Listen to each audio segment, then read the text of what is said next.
الحمد للہ وکفیٰ والصلاة والسلام علی عبادہ الذین اصطفیٰ اما بعد فاعوذ باللہ من الشیطان الرجیم بسم اللہ الرحمن الرحیم۔ آج میں آپ لوگوں کی خدمت میں ایک اور عمل کے ساتھ حاضر ہوں۔ یہ عمل ہے نظر بد کا علاج۔ اگر کسی کو بد نظر لگی ہو تو ان کے لیے یہ عمل نہایت مجرب عمل ہے اور آزمودہ عمل ہے۔ انشاءاللہ اس عمل کے کرنے سے ہر قسم کا بد نظر ہو اس کا ازالہ ہو جائے گا۔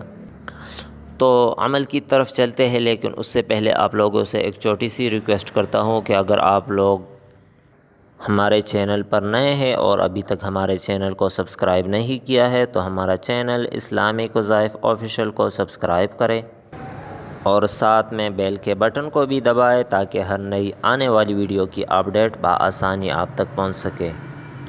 تو اب ہم چلتے ہیں اپنے عمل کی طرف۔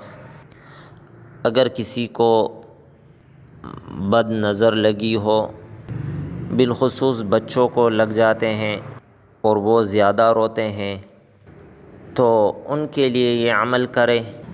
سورہ قلم کی آخری 3 آیتیں، سورہ قلم پارہ نمبر 29 میں دوسرا سورت ہے، اس میں آخری 3 آیتیں 11 مرتبہ پڑھ کر بچے پر دم کرے یا جس پر نظر لگی ہو ان پر دم کرے تو انشاءاللہ نظر بد کا ازالہ ہو جائے گا۔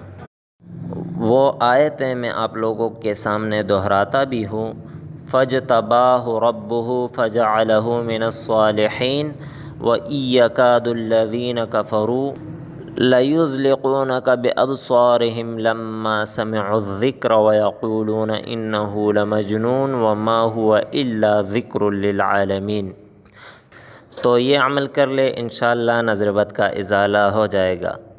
تو یہ عمل نظر بد کے حوالے سے تھا۔ اب میں اگلی ویڈیو تک آپ لوگوں سے اجازت چاہتا ہوں۔ دعاؤں میں یاد رکھیے گا۔ اللہ حافظ۔